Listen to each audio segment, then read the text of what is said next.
I titled First Love today, Asking How is Better Than Asking Why.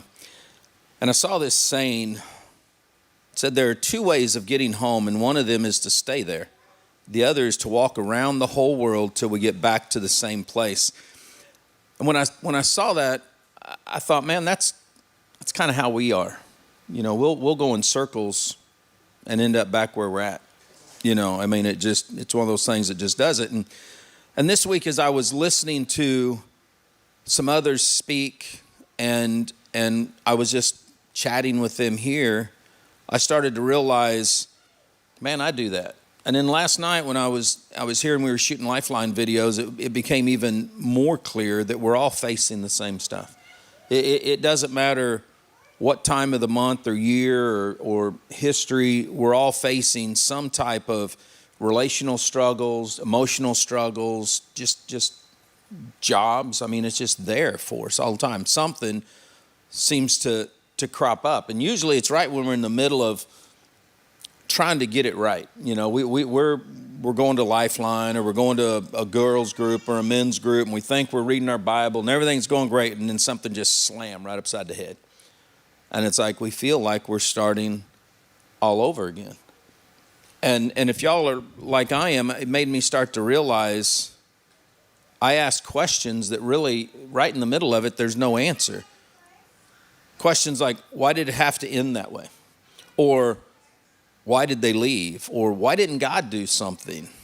Or why is this even happening? Why seems to be the word I'm looking for and I'm using, and it's like, it's just normal. When we start right in the middle of it, we ask why, but why is an accusatory word, whether we're using it with somebody else or using it ourselves. If we're looking in the mirror saying why, we're accusing ourselves of something that we may not have an answer for.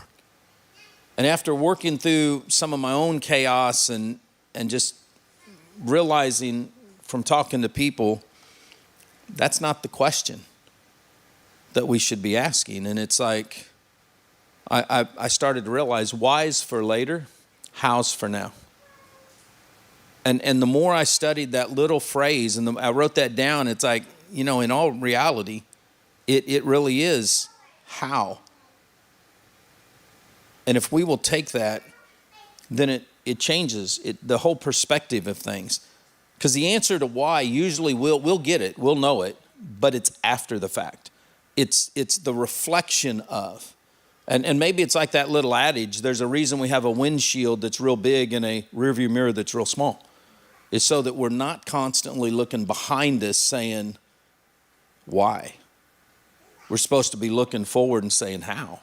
And if we start to do that and we focus on that, I think it works. And Paul wrote it this way, and I'm going to read it. It's Romans 8:28. He said, we know that all things work together for good for those who love the Lord, who are called according to his purpose. And I think as disciples of Christ, we can be confident that no matter what season in life that it is, even if we don't understand what he's doing, if we will stay focused, we'll know God's working through everything. And it goes back to what I said a minute ago. Usually this stuff hits us when we're in the middle of trying to move forward in our spiritual life. We're trying to get closer to God. And maybe we should replace the word trying with training. Maybe it's that we're not trying, we're training. And this is a full-blown training exercise. Because if we look at it differently than what maybe we're used to, then we start to truly realize, okay, this is a one step at a time deal. It's like Peter was going through. I mean, I don't know about you, but if Jesus called me Satan or something like, I'd like probably say we're out of here. But he just kept plugging away. And then finally, when the rooster crowed, he got it. And his heart broke. And he realized, man, this is the Messiah. I don't want to be without him. And I think that's kind of where we're at. And one of my favorite chapters, and you guys know this, is Psalms 23. And as I'm turning to it, it's interesting because this is another one of those areas where when we look, we realize God's right there. And in Psalms 23:3, he writes, he renews my life. He leads me along the right